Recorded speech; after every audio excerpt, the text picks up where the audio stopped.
Nous vous proposons maintenant un temps d'échange à nous prendre d'éventuelles questions ou réactions.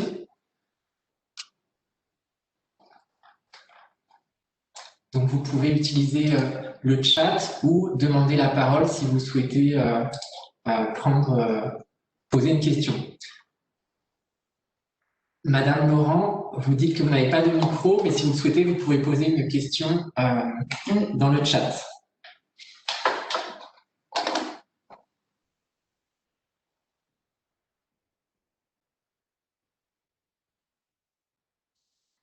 Puis-je intervenir? Là, on m'entend.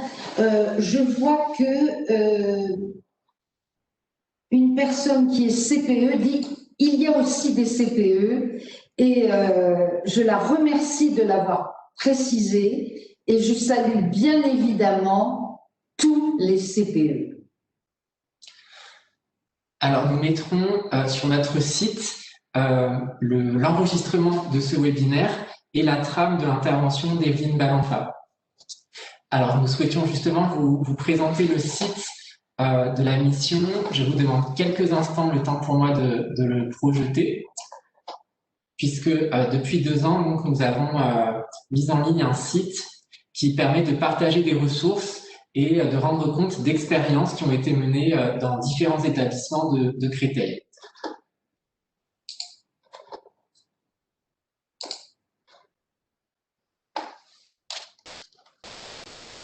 Donc, vous avez l'adresse du site qui s'affiche normalement.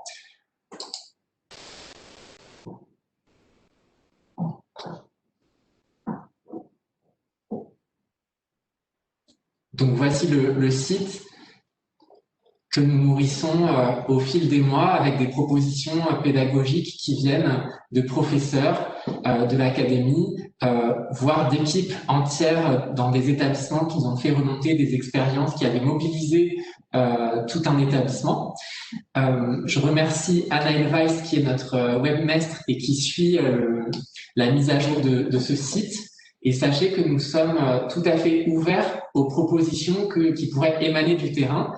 Si jamais vous avez mis en place dans votre établissement des dispositifs ou si vous avez mené des expériences et des expérimentations liées à l'accompagnement dans votre établissement, vous pouvez nous écrire pour rendre compte, partager vos expériences. Et il est tout à fait possible de rédiger un article que nous publierons sur notre site. Pour cela, il suffit de nous écrire. Je vais projeter nos adresses électroniques.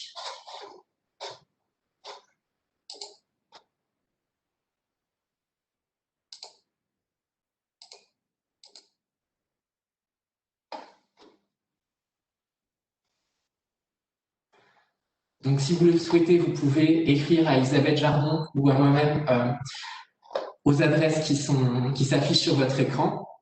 Vous pouvez aussi nous joindre via le site puisque nos coordonnées apparaissent sur la page d'accueil du site. Donc, nous diffuserons aussi évidemment ce diaporama sur le site.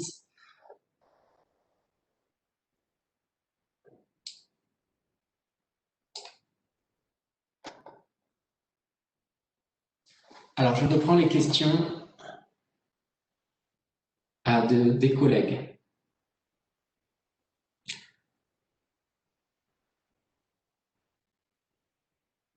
Alors, Monsieur Champignol, est-ce que vous souhaitez prendre la parole pour expliciter votre question, vous demander comment s'inscrire dans le long terme?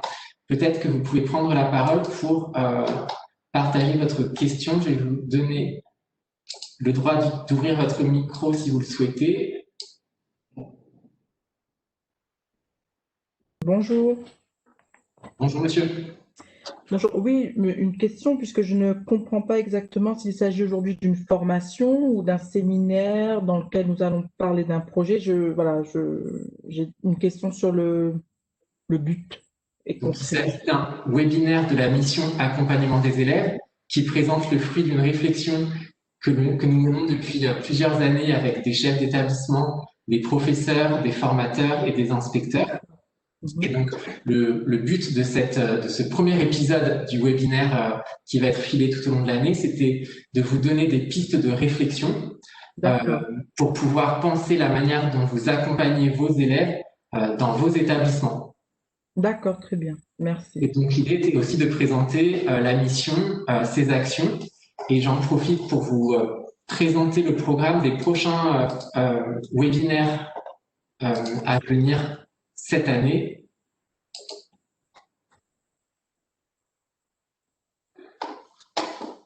Donc, le prochain webinaire s'intéressera au projet d'établissement et à la manière dont un chef d'établissement peut prendre en compte l'accompagnement dans le cadre de ce projet d'établissement. Plus tard, au printemps, nous proposerons un webinaire sur le rôle du professeur principal et de l'équipe pédagogique dans la mise en place de l'accompagnement à l'échelle d'une classe. Et en mai, très certainement, nous proposerons un webinaire sur les pratiques d'accompagnement adaptées à des besoins particuliers qui pourraient aider en fait l'ensemble des élèves, quel que soit leur profil. Pour l'instant, les dates ne sont pas encore fixées puisqu'elles dépendront fortement de l'évolution du contexte. C'est pourquoi nous vous avons indiqué uniquement des mois, puisque les choses risquent d'évoluer dans les semaines à venir. Mais c'est le programme que s'est fixé la mission cette année. Donc, ce sont des rendez-vous que nous vous proposons.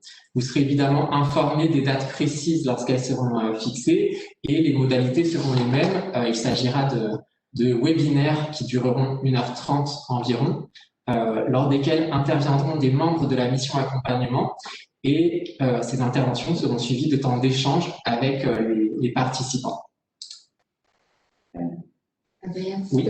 Je me permets juste de revenir en arrière sur la question qui a été posée par Monsieur Champignol.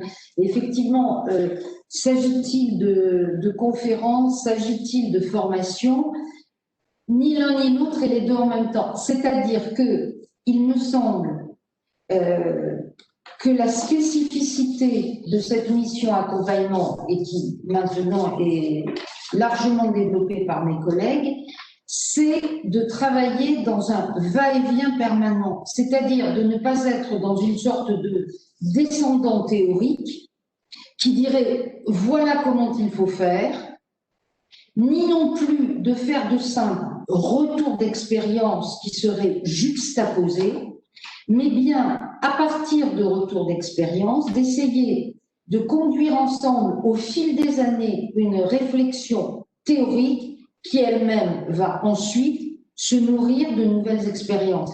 Et c'est vraiment ce va-et-vient-là qui fait qu'on est dans une pédagogie vivante, parce que comme on sait, la pédagogie n'est pas une science au sens où elle n'est pas figée. Et elle est plutôt de l'ordre d'un art d'artisan que l'on réajuste au fur et à mesure. Voilà. Merci beaucoup. C'est très clair. Merci, monsieur. Alors, nous prenons une question de monsieur Kando. Monsieur Kando, je vais vous donner la parole pour que vous puissiez partager votre question, si vous le souhaitez, avec l'ensemble des participants. Je vous demande une seconde, le temps de vous retrouver dans la liste. Voilà. Donc, monsieur Kando, si vous le souhaitez, vous pouvez prendre la parole au micro pour poser votre question afin que chacun l'entende. Bonjour, est-ce que vous m'entendez bien? Très bien, monsieur. Bien. Bonjour madame, bonjour monsieur, bonjour chers collègues. Alors nous avons une idée très récente d'ailleurs, et sur proposition d'un professeur d'allemand et d'un professeur de PS, de mettre en place des séquences de devoirs faits, mais qui seraient organisées des élèves envers d'autres élèves, donc un système de tutorat finalement, avec évidemment la présence d'un enseignant, pour donner une autre approche, parce que notre dispositif devoirs faits, pour être tout à fait franc, s'essouffle. Et donc, vous souhaiteriez savoir comment mettre en œuvre ce dispositif de manière efficace? Voilà, c'est ça. Comment le mettre en œuvre de manière efficace? Est-ce que ça a déjà été fait ailleurs dans d'autres établissements, peut-être? Tu veux prendre la parole, Evelyne, sur la question du tutorat? Je veux bien. En tout cas, ce que j'ai envie de dire, c'est que je trouve que c'est une excellente initiative. Alors, je vais plutôt vous donner, me semble-t-il, peut-être quelques précautions, vous voyez.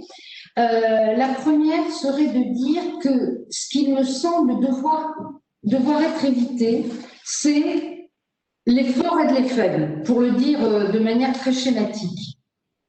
C'est-à-dire que, bien évidemment, on arrivera à ce que des élèves qui sont très bons en mathématiques vont aller aider des élèves qui sont plus faibles en mathématiques. Ce que je veux dire par là, c'est que le plus possible, il faut essayer d'utiliser les compétences d'élèves, pas forcément toujours les mêmes, et pas forcément toujours à destination des mêmes. Voilà, je crois que ça, c'est la première des règles. Et qu'il ne faut pas l'oublier, un élève en difficulté, à partir du moment où il est dans la position de celui qui, par exemple, je prends un exemple tout simple et très concret, fait réciter à un autre élève une leçon, va lui-même être dans une position différente de confiance en soi qui peut lui-même l'aider à apprendre. Vous voyez, donc ce seraient les deux règles, c'est-à-dire que ce ne soit pas toujours dans la même relation d'élève à élève et que l'on diversifie les compétences et les réussites pour que ce ne soit pas les bons aident les pas bons. Vous voyez l'idée ? Oui, absolument. Et à partir de là, d'abord, on se rendra compte que, je ne sais pas, par exemple, un élève moyen, mais c'est très bien organisé, ranger ses affaires. Je dis une chose toute bête. Alors que vous pouvez avoir un très bon élève qui est un peu fouillé dans ses feuilles. Voilà, toute ressemblance avec une situation réelle serait fausse. Bien, je plaisante. Eh bien, on n'hésitera pas à valoriser la compétence d'un élève, même si scolairement ses résultats ne sont pas excellents, et puis aussi, par exemple, dans le cadre d'un contrôle, alors, moi je dirais que ce n'est pas dans un premier temps, mais dans un second temps, on pourrait peut-être tout à fait imaginer, parce que je trouve votre idée excellente, on pourrait tout à fait imaginer, par exemple, pas tous les contrôles, bien évidemment, mais un contrôle par-ci ou par-là dans une ou deux matières qui serait fait en tandem. Vous voyez, avec par exemple, quand je dis en tandem, c'est-à-dire systématiquement par deux, un élève qui a aidé un autre à travailler et celui qui a été aidé et qui produisent, qu'ils donnent une même production. Vous voyez, c'est-à-dire qu'à partir de la situation d'origine que vous proposez, il me semble qu'il y a ensuite des retombées multiples dans le cadre même de la classe et dans le type de travaux proposés. Voilà ce que j'aurais envie de vous dire. J'espère que ça vous donne un premier petit éclairage. Oui, merci beaucoup. Je me permets d'ajouter aussi quelque chose. Il me semble que ce type d'organisation ou de dispositif invite les enseignants à se poser la question du type de devoir qu'ils donnent aux élèves. Parce que s'il s'agit à deux de résoudre une batterie d'équations, donc des exercices d'automatisation qui sont tout à fait intéressants, et bien le tutorat peut vite avoir des limites puisque on risque d'avoir des binômes où un des deux élèves résout les équations et l'autre les recopie dans son cahier. Et il sera difficile pour les enseignants de savoir qui a fait quoi, mais en tout cas, celui qui recopie les équations sans avoir réfléchi ne tire aucun profit de ce binôme, de ce tutorat. Et donc, il convient de réfléchir au type de devoirs qui peuvent être réalisés de manière pertinente en binôme avec un système de tutorat.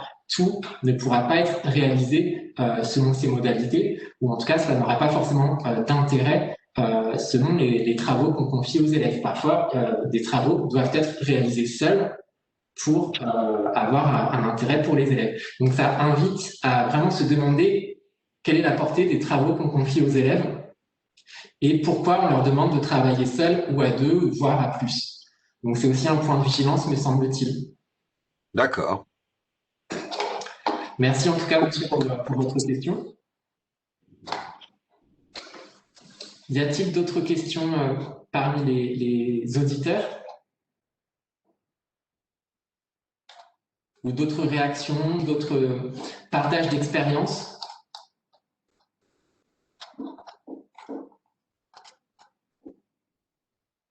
Alors moi, j'avais une question à te poser, Evelyne. Les circonstances de la pandémie ont invité les professeurs et les élèves à déployer de nouveaux gestes ou alors à accorder plus d'importance à certains gestes qu'à d'autres. Est-ce qu'il faut, après un retour à la normale qu'on peut espérer le plus proche possible, quels gestes faudrait-il conserver et amplifier? Et est-ce qu'il y a des gestes dont il faudrait se méfier une fois qu'on reviendra à une situation plus ordinaire? C'est effectivement une question très importante. J'allais dire que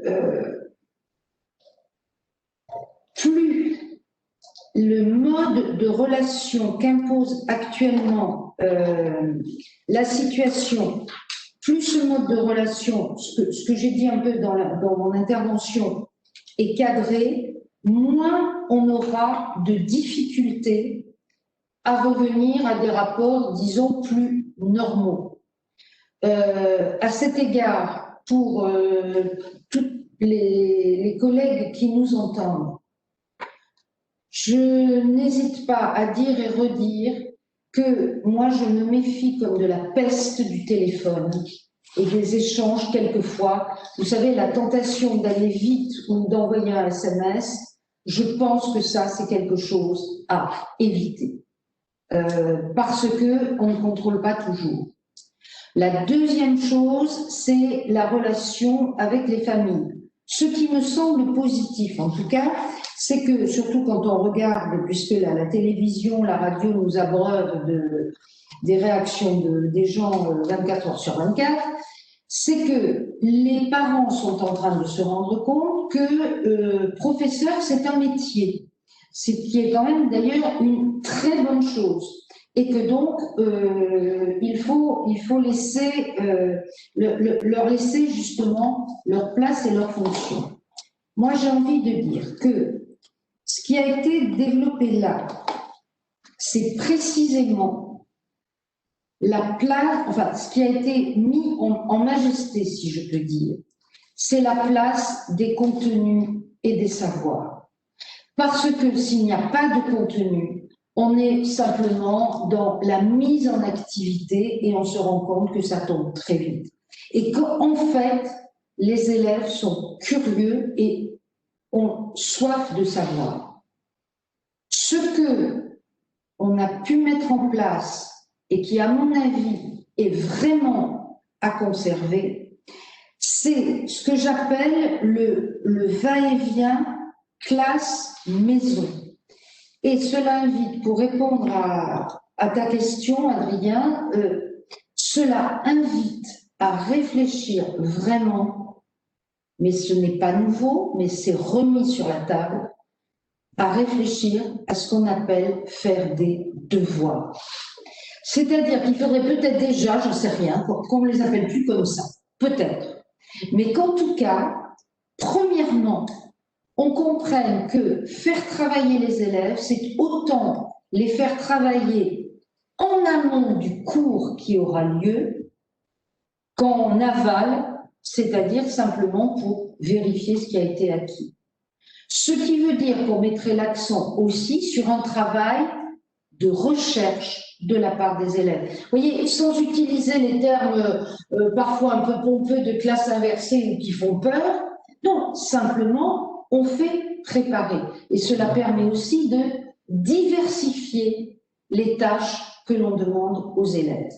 La deuxième chose par rapport à ta question, et encore une fois, c'est quelque chose qui est en train de se développer et que j'ai découvert moi-même il y a peu de temps et grâce entre autres à ce collègue dont j'évoquais le nom, c'est cette idée de support, alors si c'est un manuel, que ce soit un manuel granulaire, mais d'idée de support que l'on partage avec les élèves et sur lequel on les invite à travailler. Je vais prendre un exemple très simple.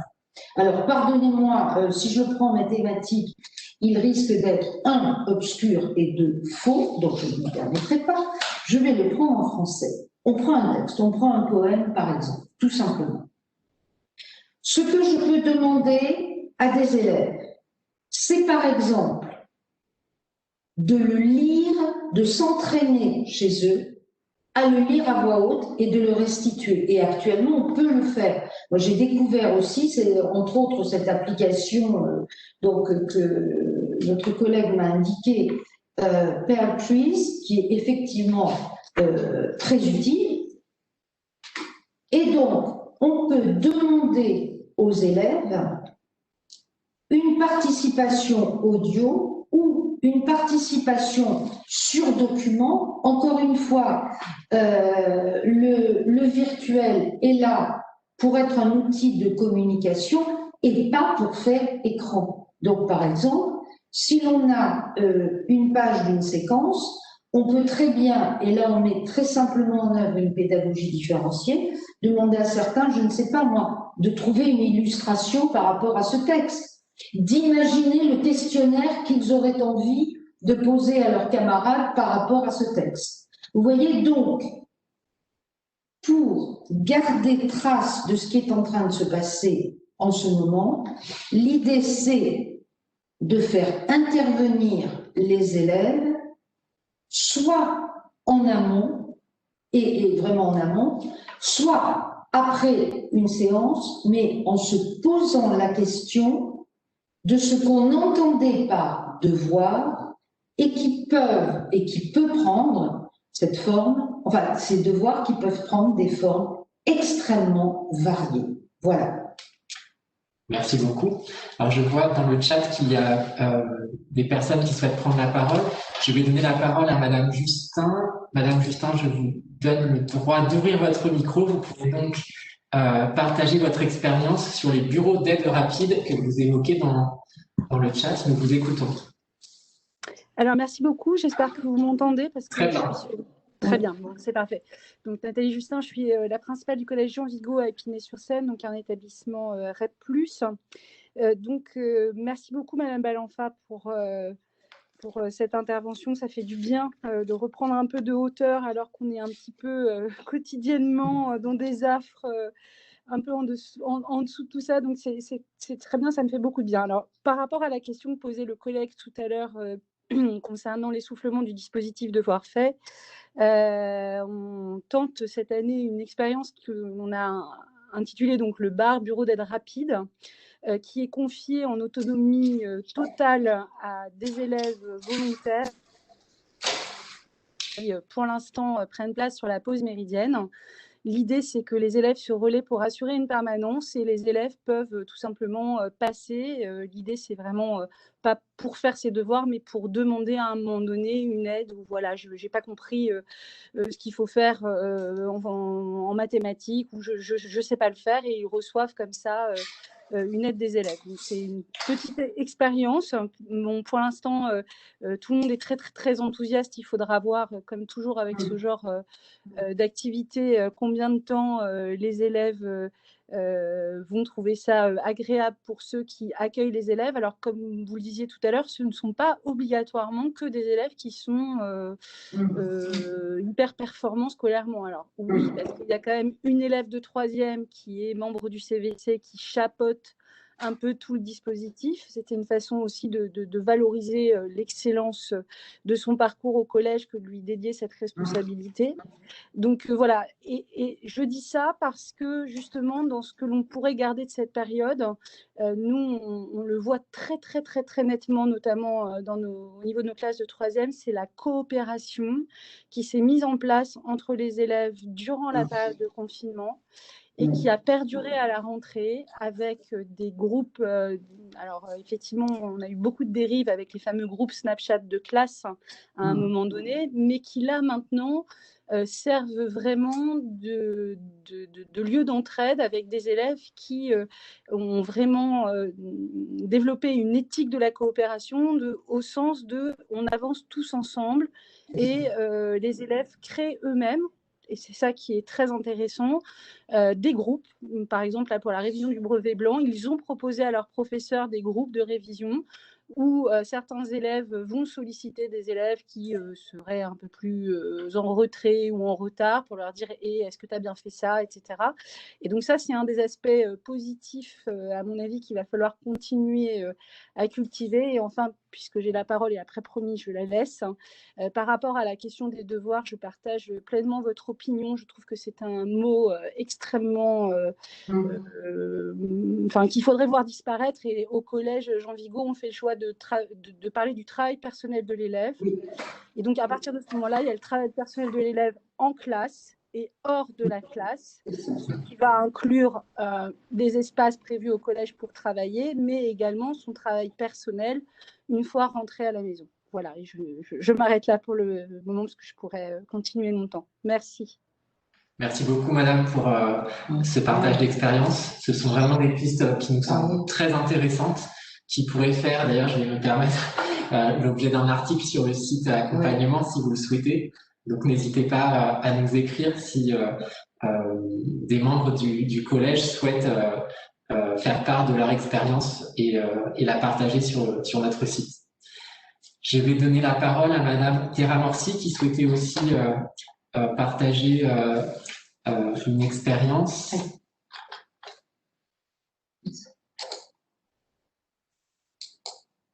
Donc, Madame Terra Morsi, vous avez la parole, vous pouvez allumer votre micro normalement. Bonjour, vous m'entendez? Oui, très bien. Bonjour, Madame. Bonjour, donc je suis Mathilde Terra Morsi, professeure d'anglais au Collège Ronsard à Saint-Denis. Avant de poser ma question que j'avais mise dans le chat, j'aimerais réagir du coup à cette idée de bar du Collège Jean Vigo. C'est vrai qu'il serait actuellement, les élèves utilisent souvent dans beaucoup d'établissements scolaires Pronote. C'est vrai qu'il serait utile peut-être d'avoir un espace dédié et sécurisé, comme l'est actuellement Pronote, pour que les élèves puissent travailler de manière collaborative. Alors après, il y a aussi les ENT de chaque département, comme les cartables en ligne ou comme, j'ai oublié les autres, désolé, les autres noms, mais c'est vrai que ça fait une multiplicité de supports numériques qui, des fois, pendant le confinement, on l'a vu, ah zut, là c'était à rendre sur Pronote, ah là c'était à rendre sur cartable en ligne, là il fallait passer par Podio, là il fallait...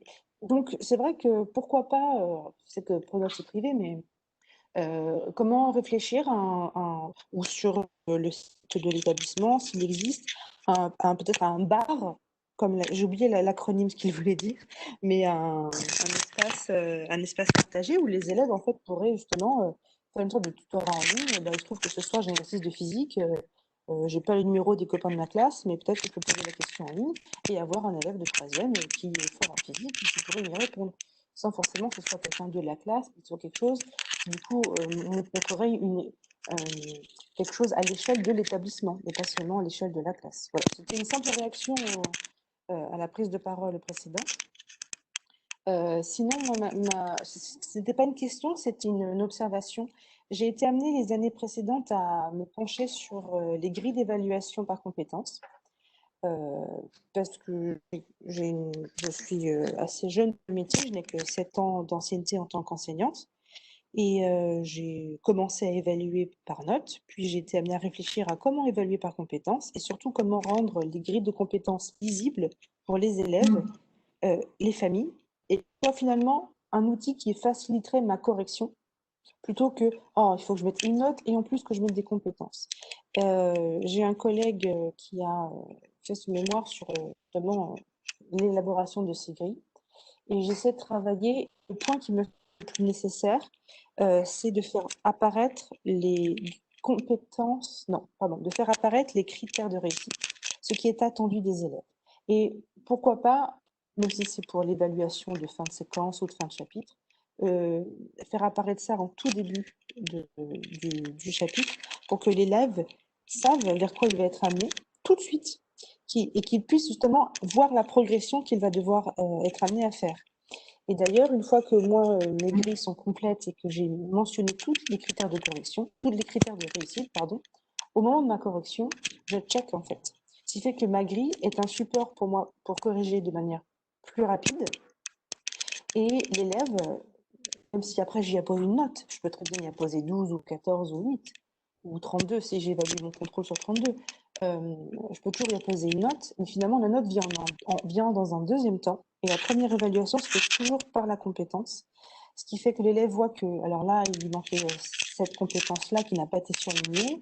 Il sait que la négation peut-être n'a pas été maîtrisée. Par contre, l'oral a été, voilà. Donc, au vu de mes 2-3 dernières années, en travaillant vraiment sur les grilles de compétences, le fait de mentionner les critères de réussite fait que ça accompagne l'élève dans tout le chapitre. Donc là, c'est un accompagnement assez individualisé. Pour la réussite de l'élève, il sait qu'il sera amené à faire, à mener toutes ses tâches en utilisant tous ces éléments et que c'est là-dessus qu'il sera évalué par notre nom. En tout cas, il y aura une compétence qui fait que ça lui montre ça le guide, ça le cadre. Et c'était vraiment quelque chose sur lequel maintenant je travaille, qui m'aide pour construire la séquence et pour finalement corriger les évaluations des élèves. Merci beaucoup, madame. Tu souhaites réagir?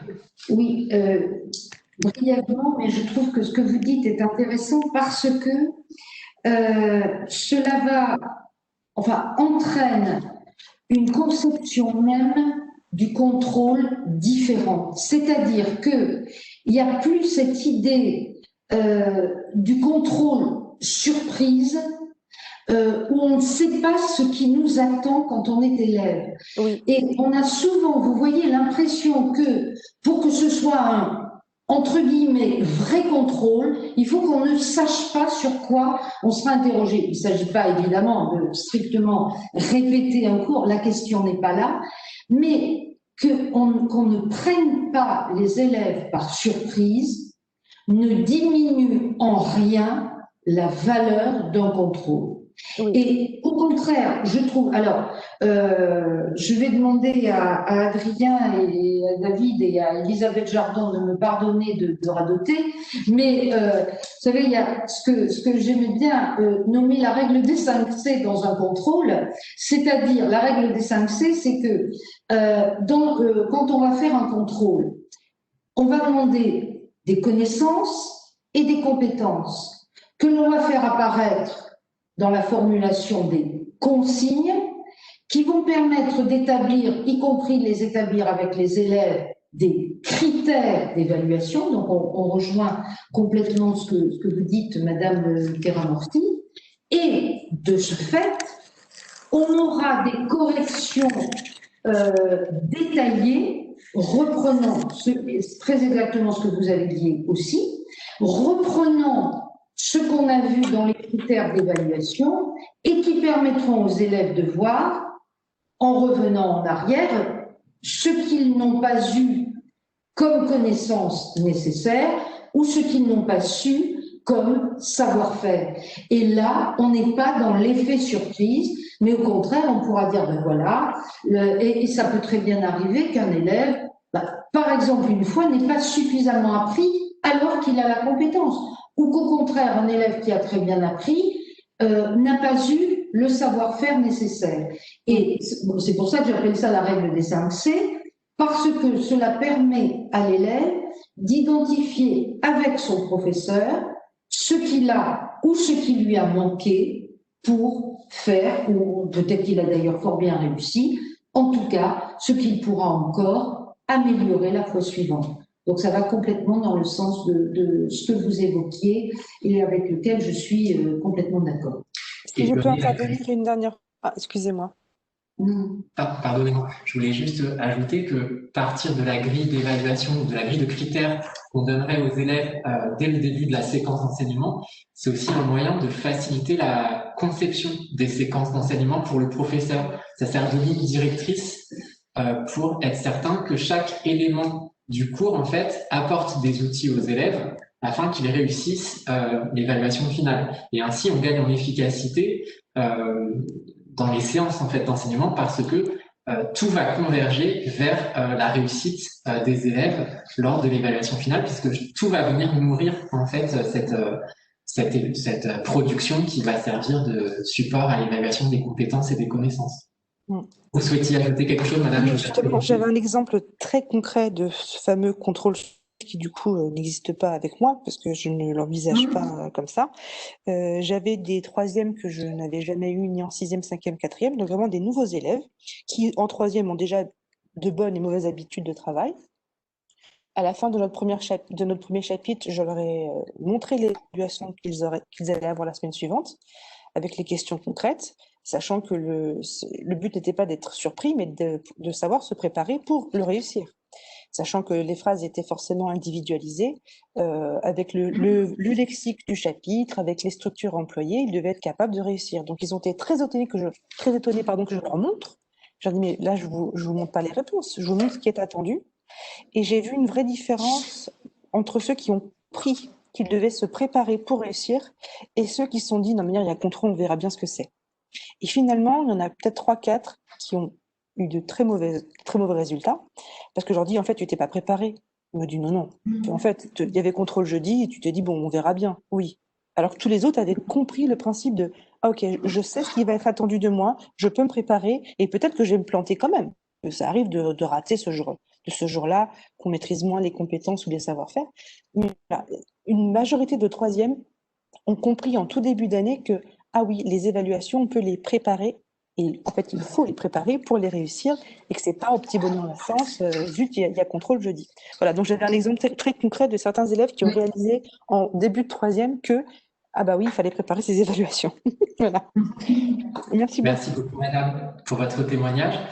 Je vais donner la parole à notre collègue Catherine Ferrier qui souhaitait intervenir.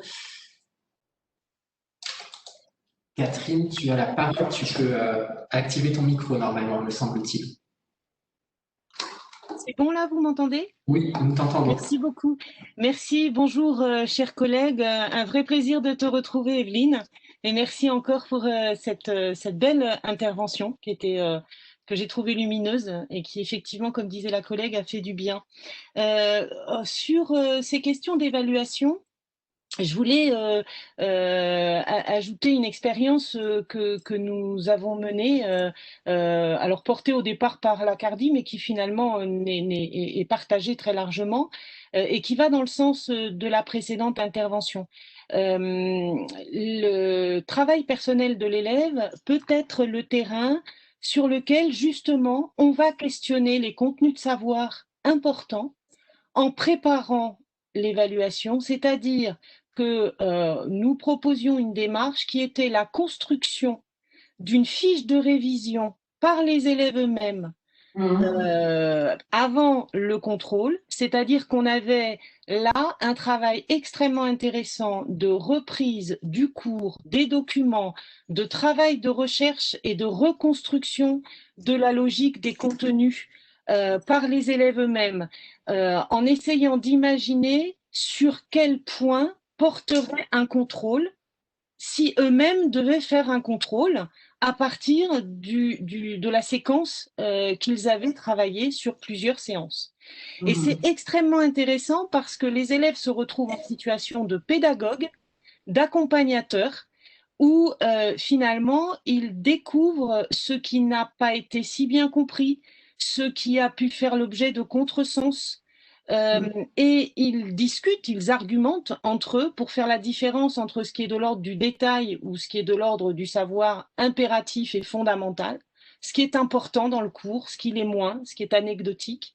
Ils font la différence entre une notion, un concept et un exemple. Et c'est très intéressant comme travail à mener. Et ça peut tout à fait être mené justement dans des dispositifs comme Devoir fait, où on peut demander aux élèves de préparer eux-mêmes leur fiche de révision. Et on avait fait tout un travail, ça s'appelait le contrat participatif d'évaluation à l'époque. On avait fait tout un travail avec des classes et les élèves, lorsqu'ils font cette fiche de révision, avaient le droit de la faire sous des formes qui leur convenaient.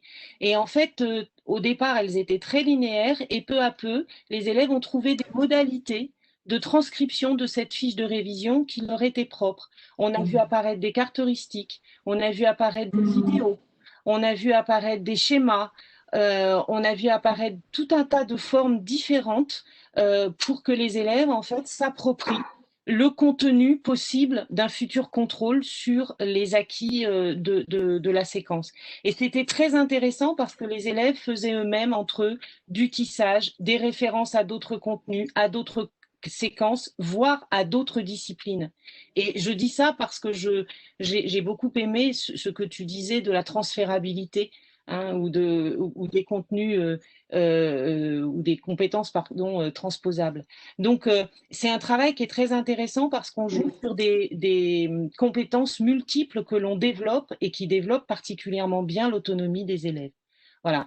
Donc, je voulais le dire, vous pouvez trouver cette expérience sur le site de l'Acadie, puisqu'on se fait des publicités entre nous sur les sites. Vous pouvez trouver cette expérience qui s'appelle le contrat participatif d'évaluation.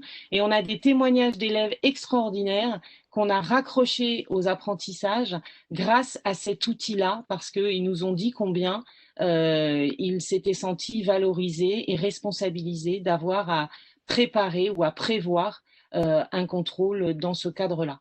Voilà, je voulais juste faire cette petite parenthèse parce qu'elle colle complètement à tout ce qu'on a pu dire sur cette façon d'accompagner les élèves à devenir grands, j'ai envie de dire, à devenir de grands apprenants. Voilà, donc voilà ce que je voulais dire. Je vous remercie. Merci beaucoup, Catherine. Et il s'agit bien là d'une démarche de personnalisation aussi, puisque finalement, chaque élève construit son propre outil, sa propre fiche en fonction de ce qui lui convient le mieux, mais l'objectif final est bien le même pour l'ensemble de la classe, c'est-à-dire qu'on va proposer une même évaluation, un même contrôle, la finalité est la même, et ça c'est vraiment une conviction que nous partageons tous, c'est que tous les élèves doivent poursuivre la même fin, mais que les moyens vont varier en fonction de leur profil et donc construire des outils de révision appropriés en fonction des points forts et des faiblesses de chaque élève.